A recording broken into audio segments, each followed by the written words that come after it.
Assalamualaikum warahmatullahi wabarakatuh. Waalaikumsalam warahmatullahi wabarakatuh. Alhamdulillahilladzi nahmaduhu wa nasta'inuhu wa nastaghfiruh wa na'udzu billahi min shururi anfusina wa min sayyiati a'malina.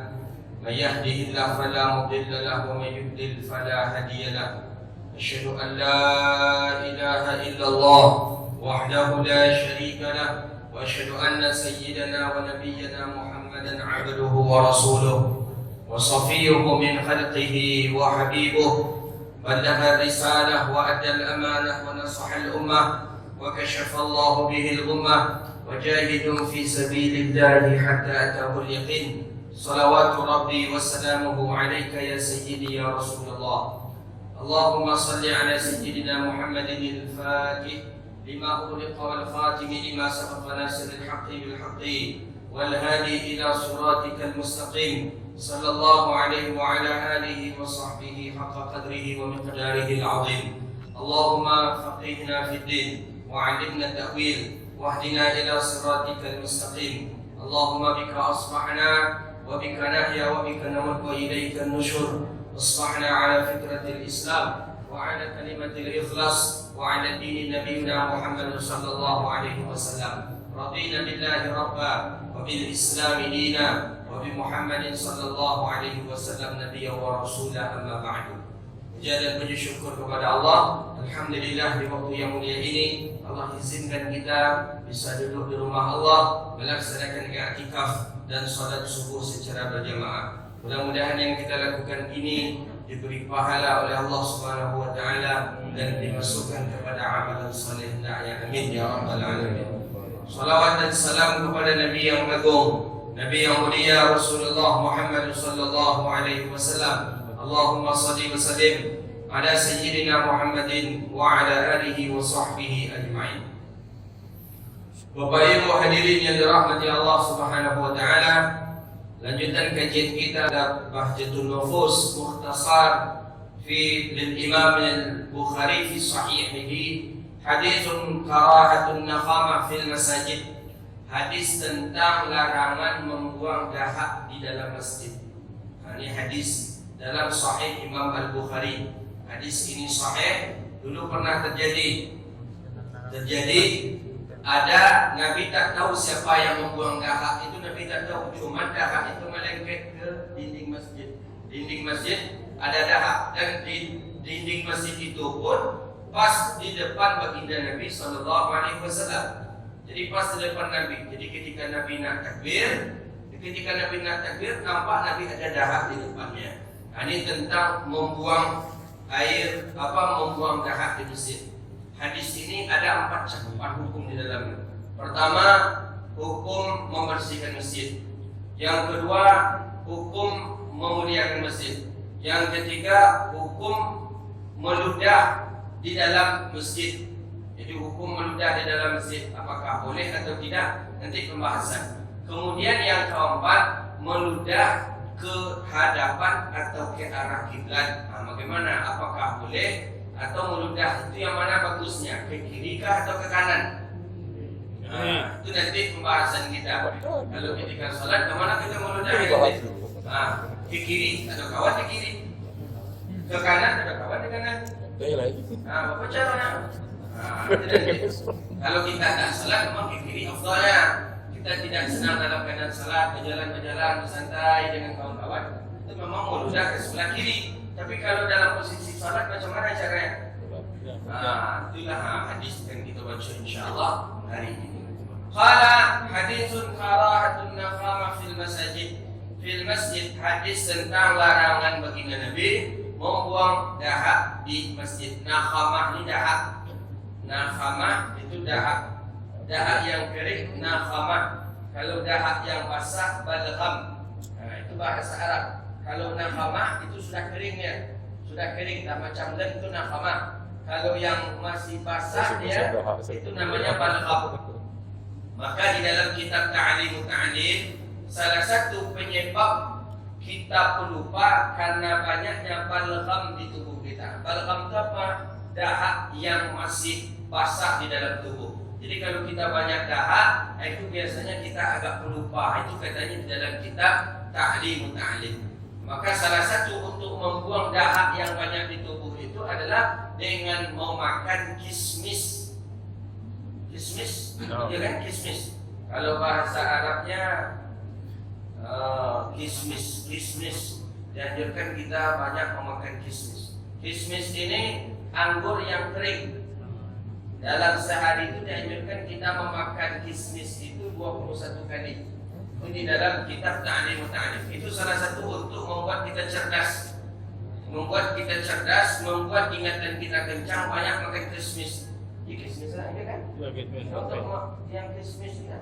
Kismis kalau bahasa hadisnya saya lupa bahasa hadis. Cuma diterjemahkan kismis. Kismis itu kan anggur kering kan? Betul kan? Banyak kismis itu. Anggur yang kering itu 21 kali 21 biji dikonsumsi setiap hari. Setiap hari 21. Dan selama waktu di Mesir dulu saya mau mempraktekkan itu. Setiap hari 21 kali. Itu dalam kitab Ta'limut Ta'lim dari Imam Az-Zarnuji. Itu salah satu untuk membuang balgham tadi, membuang dahak jadi dari tubuh. Maka salah satu daripada cara untuk menguatkan hafalan adalah dengan cara memakan kismis tadi 21 kali. Itu kurang balgham, kurang dahak di tubuh kita. Jadi salah satu penyebab kita ini pelupa karena banyaknya balgham, banyaknya dahak di tubuh kita, maka itulah yang menyebabkan kita pelupa. Jadi caranya kismis. Cuma di Arab murah kismis itu. 1 kilo itu cuma 4 pon. 4 pon itu paling dengan uang kita 4 pon paling dengan uang 15.000 lah 1 kilo. Kalau di Indonesia mahal saya tengok. Di Indonesia berapa sekilo kismis? 1.000 tahun. 80.000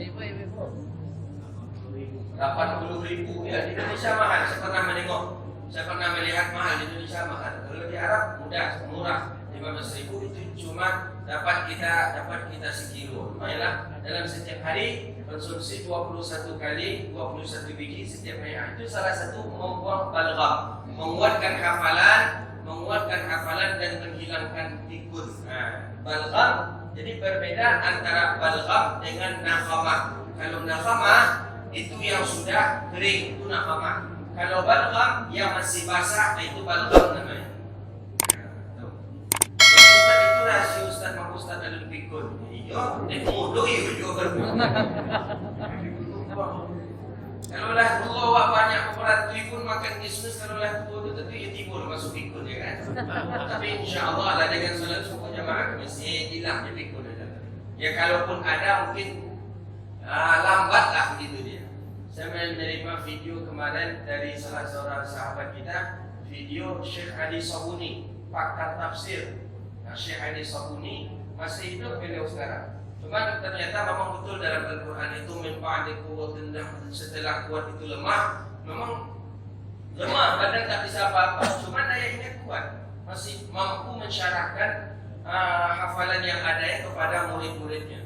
Cuma kadang suara tak keluar. Itu dia. Jadi pikun tadi itu bukan berarti kita ni hilang akal saja. Karena pikun dengan sebab lemah badan kita itu pikun je namanya. Cuman pikunnya berbeda, pikun nyanyuk dengan tak nyanyuk beda. Kita kalau bisa pikunnya jadi nyanyuk. Kalau ada datuk punya pikun nyanyuk pula lah. Itu jadi bongi cucu aja. Itu sebab itu wujudnya nyanyuk. Alah ba mian air tu atu alah. Itu mumi alah makan alah. Sini. Itu nyanyuk namanya. Tapi insyaallah orang-orang yang salat subuh berjamaah ke masjid dan selalu membaca Quran, insyaallah Allah hilangkan dari nyanyi itu, insyaallah. Jadi beda antara nakhamah dengan balgham. Kalau balgham itu dahak yang basah di dalam balgham namanya. Kalau nakhamah itu yang di luar. Jadi yang kering itu namanya nakhamah. Kalau yang basah itu namanya balgham. Maka ketika seseorang salat tidak boleh dia menelan balghamihi. Tak boleh dia menelan balghamnya. Balgham maksudnya tak boleh menelan dahaknya. Itu bagi orang yang salat. Itu dia bagi orang yang salat. Begitu juga bagi orang yang puasa, tak boleh dia menelan balghamnya. Balghamnya tak boleh, tapi raiquhu boleh. Dia beda antara balgham dengan raik. Raik artinya air liur. kalau orang yang berpuasa boleh dia menelan air liurnya, tapi tidak balgham, tidak dahak. Kalau dahak tak boleh dia telan ketika dia dalam keadaan berpuasa. 3, syaratnya boleh menelan air liur kalau air liur itu tak batal kita. Jadi menelan air liur bagi orang yang berpuasa itu tidak membatalkan puasa dengan 3 syarat. Pertama, air liur itu dari dalam, enggak dari luar. Kalau dari luar dimasukkan ke dalam balik itu jelas batal puasa. Tapi kalau dari dalam aja main-main hanya halam tak aja kan batal puasa. Yang kedua, bahwa adalah air liur itu air liur miliknya sendiri. Nah, air liur orang. Kalau air liur orang batal puasa. Boleh cara air liur orang tak boleh, tak bisa. Kalau tak kan itu kata ulama fikih. Maka dari situ alasan bahwa salah seorang apabila dia mu'anaqah, apabila dia berciuman selama Ramadan, dalam siang Ramadan berciuman dia boleh saja, maka ulama menghukum makruh.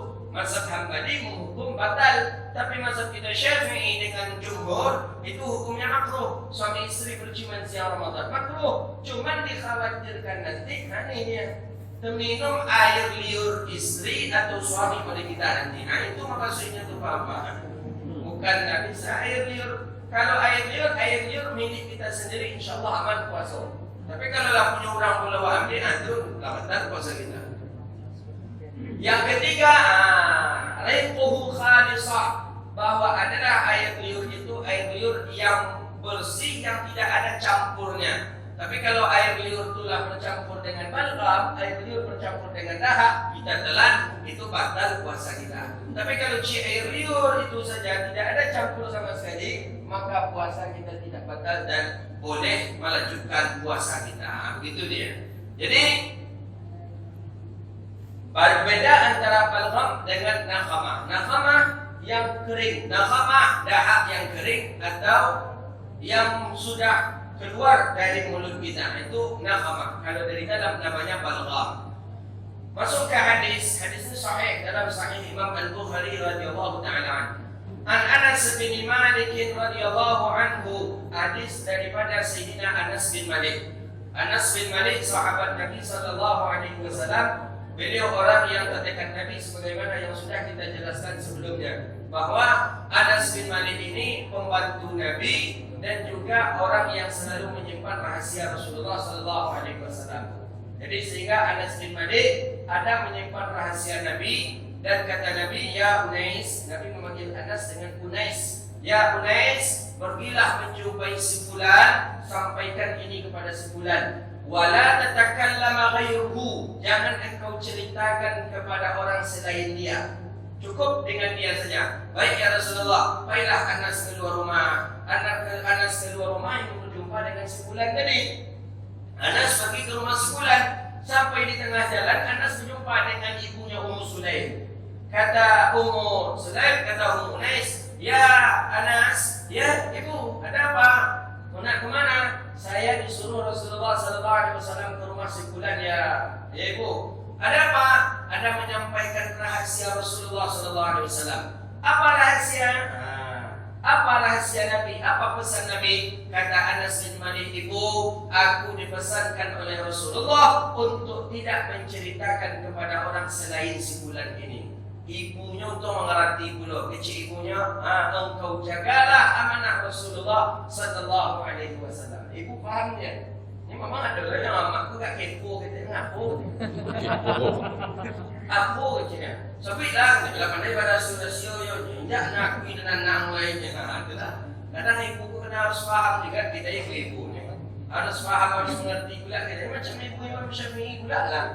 Macam ibu Imam Syafi'i. Ketika Imam Syafi'i dari usia 20 tahun, Imam Syafi'i di Baghdad, di Irak sudah menjadi ulama tersohor, terkenal di dunia, ulama muda yang ahli fikih, yang dikagumi oleh masyarakatnya dan dihormati oleh penguasa. Itu Imam Syafi'i, umur baru 20 tahun.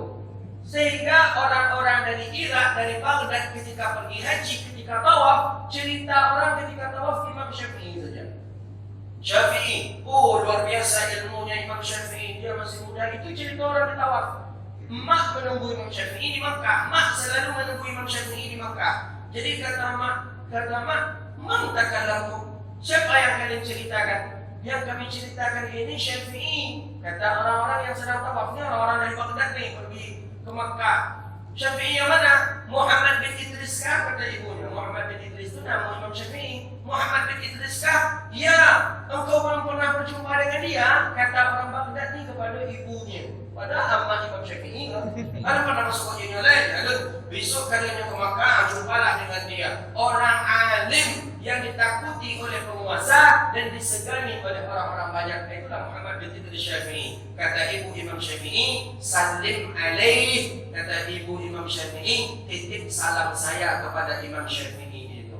Itu ibu Imam Syafi'i. Dah lama ibu menunggu di Makkah. Ibu menunggu di Makkah ada dalam kurun waktu 11 tahun kalau tak salah. Ibu Imam Syafi'i tak berjumpa dengan Imam Syafi'i. Imam Syafi'i kan lahir dalam keadaan yatim di Gaza, Palestina. Tapi mengaji ke Makkah, ibu selalu mendidiknya sampai pulang, sampai tiba di Makkah kembali. Adalah sampaikan salam aku.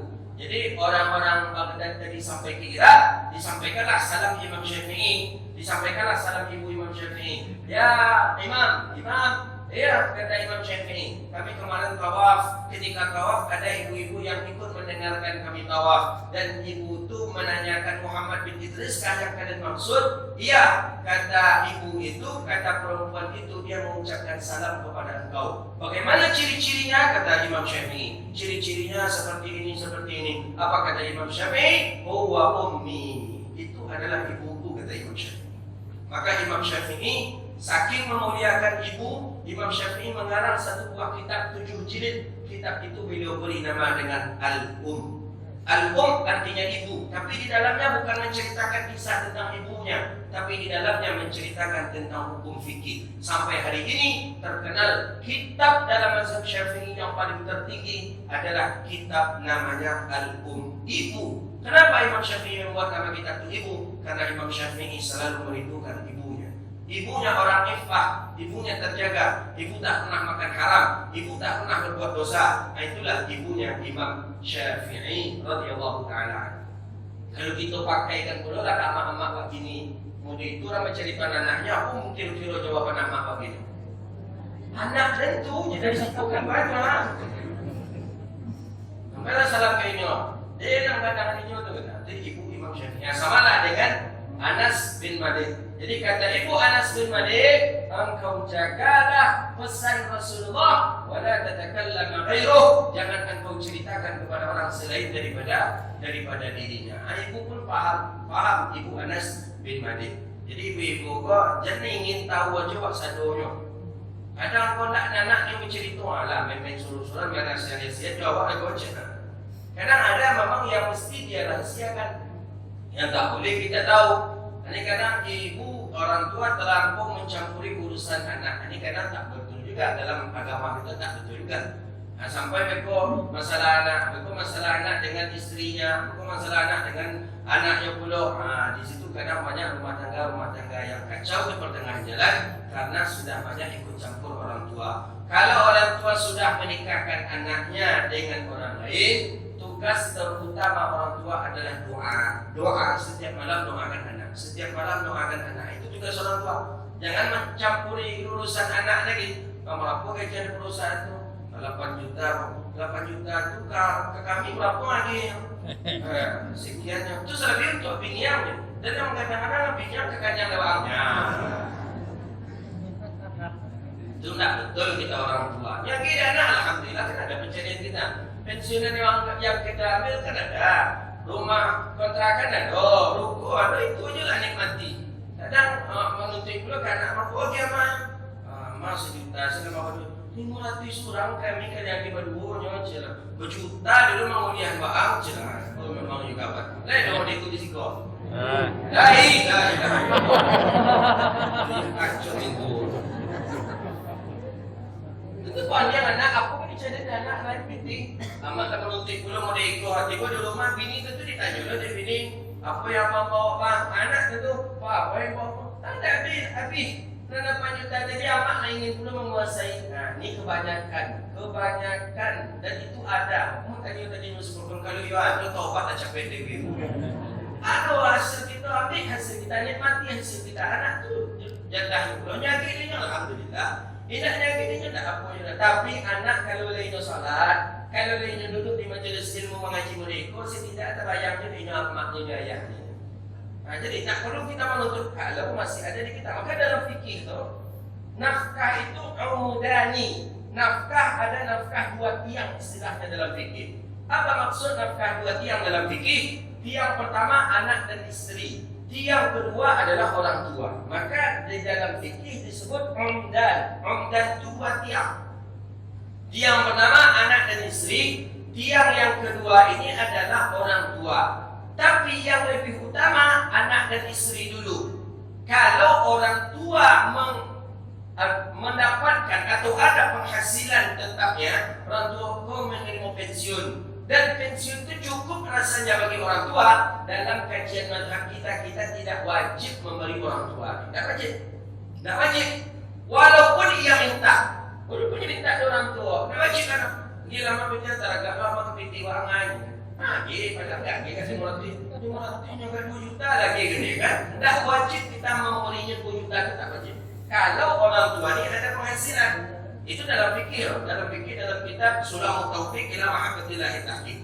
Tapi kalau seandainya orang tua ini tidak ada nafkahnya, pensiun adanya terima loh. Memang tak ada, kebun pun tak ada, kontrakan pun tak ada, ruko pun tak ada. Memang berharap daripada kita ketika dia minta wajib kita bagi. Wajib kita bagi. Makanya kita sebagai anak, orang tua punya penghasilan gini itu alhamdulillah syukur itu lah. Besok tidak minta-minta juga wahan. Nah itu kadang anak orang tuanya tandem kan, punya kontrakan orang tuanya jual, punya ruko orang tuanya jual, punya kebun orang tuanya jual. Ketika itu orang tua tak ada punya apa-apa lagi, minta kayaknya, hanya marah pula dia kepada orang tuanya. Nah, ini anak yang tak betul ini. Nah, maka kita senang kita orang-orang tua kita yang punya penghasilan yang biarlah dia menikmatilah hasil itu. Nak pergi umrahnya tiap tahun, nak bersedekah dia ke masjid, biarlah. Kita anak-anak tak usah memberatkan orang tua kalau kita mampu, biarlah. Biarlah. Bukti nanti ketika dia meninggal dunia itu kan untuk awak je bukan. Untuk kita bilangnya, biarlah. Tak usah kita juga. Kadang orang tua ada yang anak ada yang ingin menguasai harta orang tua. Baru menikah baru ingin menguasai harta. Ruko kan ada 3 untuk kami receh sebisa mungkin kita sebagai anak tak usah. Bagus kita mencari usaha dulu. Maka kata Sayyidina Ali, bukanlah seorang pemuda yang mengatakan anak saya ni anak sebulan. Yang berarti kata yang dibanggakan ayahnya. Dan orang kayu orang pinti kok anak saya itu dan itu bukan pemuda yang kuat kata Imam Ali, kata Sayyidina Ali. Tapi orang yang kuat, pemuda yang kuat mengatakan anak inilah aku. Kau bukan orang tua. Awak kena, mereka nak bupati, nak gubernur, dan macam-macam yang lain. Itu cengeng namanya, cemen. Yang ininya kok, ini saya. Walaupun awak anak bupati, nak bunyikan awak anak bupati. Walaupun awak anak gubernur, tidak kita bunyikan kita anak gubernur. Itulah daripada orang yang hebat kata Sayyidina Ali karramallahu wajhah. Jadi masuk kita ke hadis ini. Anas bin Malik radhiyallahu anhu, anna Nabi sallallahu alaihi wasallam ra'a nakhamatan fi qiblah. Nabi menengok ada nakhamah di kiblat. Di kiblat maksudnya di dinding. Nabi nak salat. Nakhamah ini dahak yang kering benar-benar di dinding masjid. Biyadihi fahakkaha biyadihi. Sebelum Nabi salat, Nabi hapus dengan tangannya dahak tadi. Tapi waru'iya minhu karahiyatun aw ru'iya karahiyatuhu. Nampak dari wajah Nabi itu Nabi benci sekali. Nampak kata Anas bin Malik ketika Nabi menghapus dahak tadi, nampak Nabi benci sekali. Nampak Nabi marah sekali ketika menghapus dahak yang di dinding masjid tadi. Ini di arah kiblat. Walidzalika syiddatuhu alaihi. Karena memang Nabi itu paling benci dengan kotoran-kotoran seperti itu. Apalagi di rumah Allah, marah. Qala inna ahadukum, apa kata Rasulullah? Inna ahadukum idza qama yusalli fa innama yunaji rabbahu. Sesungguhnya kamu, kata Rasulullah, apabila kamu berdiri hendak salat, innama yunaji rabbahu, hanya saja kamu bermunajat dengan Tuhanmu. Rabbahu bainahu wa bainal qiblah, di antaramu, di antara Allah, di antara Tuhanmu itu menghadap kiblat. Jadi kita menghadap kiblat itu kita bermunajat dengan Allah. Nah, ini salah satu dalil kata ulama Ahlus Sunnah. Orang-orang Salafi mengatakan Allah di langit. Bagaimana dengan hadis ini? Kalau baca hadis itu seolah-olah Allah di bawah ini, bainahu wa bainal qiblat. Nah, maka oleh karena itu Allah laisa lahu makan. Allah tidak berhajat kepada tempat. Sebelum adanya Allah, tempat bagaimana? Belum ada. Sebelum adanya tempat, Allah sudah ada. Allah yang menciptakan tempat. Nah, itulah logika saja lah gitu. Kalau memang Allah berhajat ke langit, kalau memang Allah ada di langit, mana yang lebih dulu, Allah atau langit? Allah. Kalau memang Allah dulu, langit itu macam mana? Jadi sebelum ada langit, Allah dulu di mana?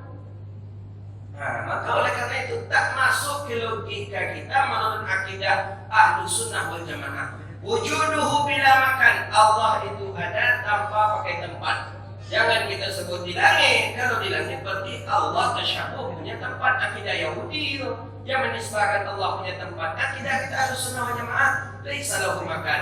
Allah tidak berhajat kepada tempat karena Allah bukan makhluk. Yang berhajat kepada tempat adalah makhluk. Yunaji rabbahu, ketika kita salat, kata baginda Nabi, kita sedang bermunajat dengan Tuhan, berhadap-hadapan kita dengan Allah. Fala yabzuqanna fi qiblatihi, jangan kalian meludah ke arah kiblat, meludah ke depan, jangan. Lakin an yasarihi, akan tetapi kata baginda Nabi, meludahlah ke sebelah kiri, au tahta qadamihi, atau di bawah tumitnya. Tumit kalau ketika salat di bawah tumit kita, kemudian kita tutup kembali. Ini kalau salatnya mungkin di tanah atau di lapangan. Thumma akhadha tarfa ridaihi, kemudian mengambil Nabi dengan ujung ridahnya, lidah selendang ini lidah. Maka dalil Nabi pakai selendang itu jelas hadisnya dalam Sahih Bukhari. Baca hadis dalam Sahih Imam Al-Bukhari tentang lidah Nabi, ini lidah. Dalam kitab Syama'il Muhammadiyah Nabi pakai lidah. Ini termasuk pakaian sunnah Nabi. Sorban imamah, lidah selendang, jubah pakaian dari luar, gamis, izar kain sarung. 5 itu pakaian sunnah Nabi itu. Kata teman-teman Salafi, sorban itu dari Buddha, dari Hindu, siapa menyebutkan itu? Ustaz Bawazir itu. Tengok dalam hadis Nabi tentang Nabi pakai imamah sorban. Abi Musa Asy'ari dipakaikan sorban ke kepalanya oleh Rasulullah SAW. Nabi pakai sorban, lidah. Nabi pakai imamah, sorban. Nabi pakai lidah, selendang. Jadi selendang ini tak pernah ditinggalkan Nabi. Maka ini termasuk mendibasuhun Nabi, ini termasuk pakaian Nabi. Jadi bagi bapak-bapak yang memakai lidah ini dalam hati mengamalkan sunnah, selama lidah ini di pundak kita, dicatat kita oleh malaikat orang yang mengamalkan sunnah Nabi SAW. Ini lidah. Katakan fadhara faridaihi, Nabi mengambil ujung lidahnya, ujung selendangnya diambil oleh Rasulullah. Fabasaqa bihi, kemudian Nabi membuat ke situ.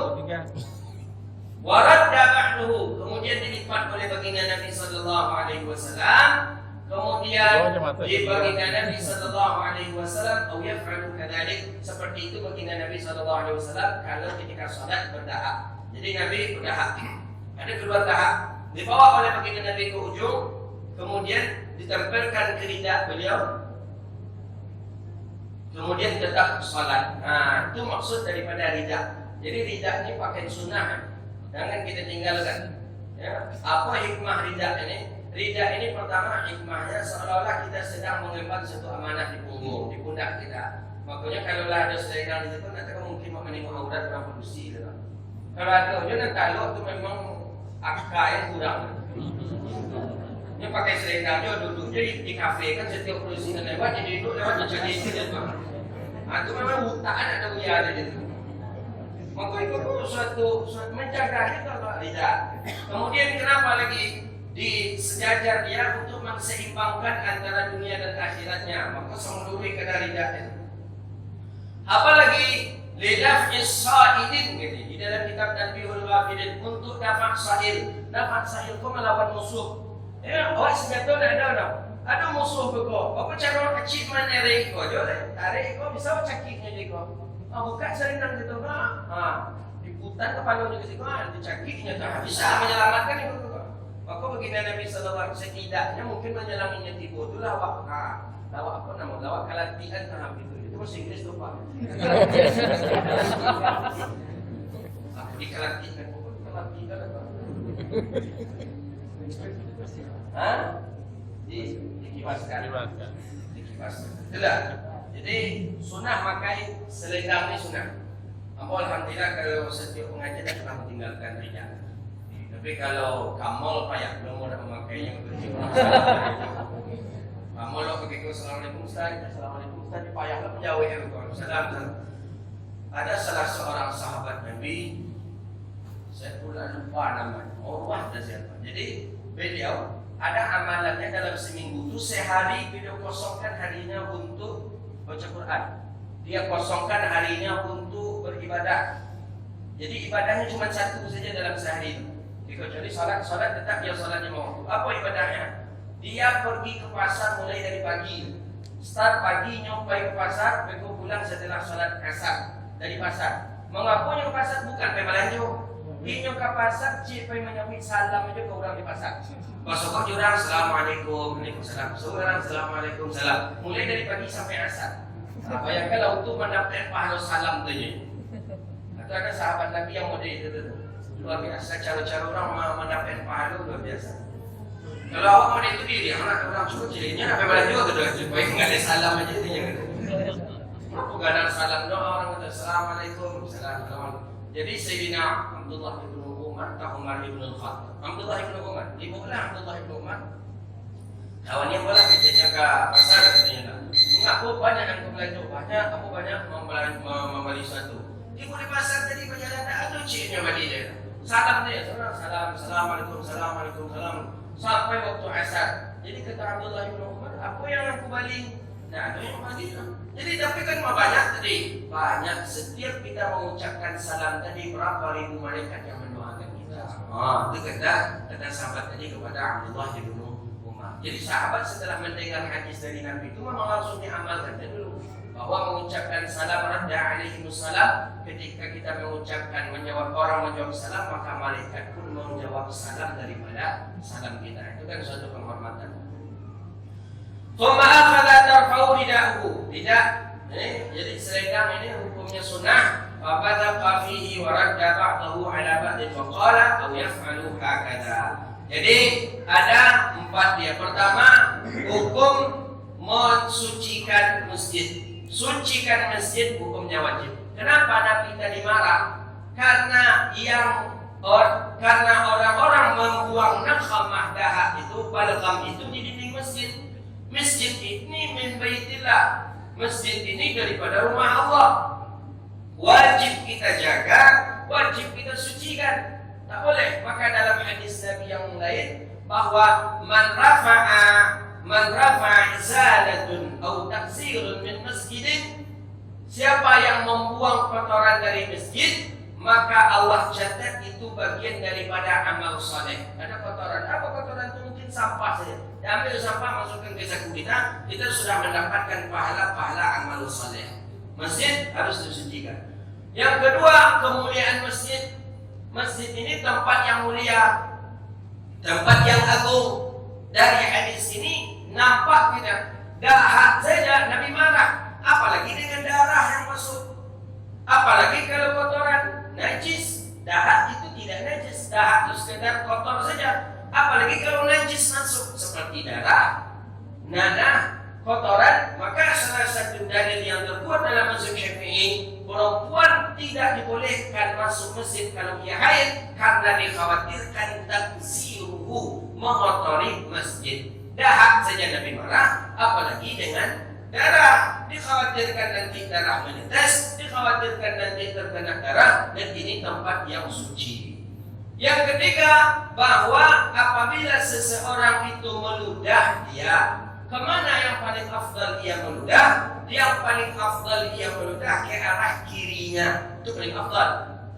Ini kalau tidak salat maksudnya. Kalau tidak salat ke arah kiri. Ke arah kiri. Jadi kita berjalan-jalan dengan teman ke arah kiri meludah. Tapi kalau pada salat berjamaah, paling afdal kita meludah adalah tahta qidamihi, di bawah tumit. Jadi kalau begitu, tengok tumit kita meludah ke bawah tumit. Itu yang paling afdal. Sejadah kita tak ada masalah. Tapi kalau sejadah masjid justru mengotori masjid kita.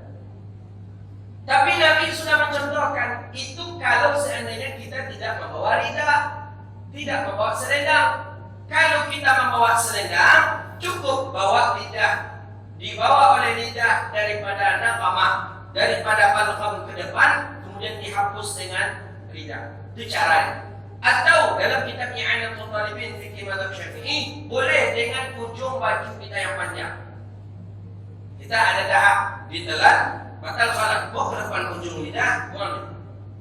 Atau terakhir dengan jayfi, saku, masukkan ke saku kita.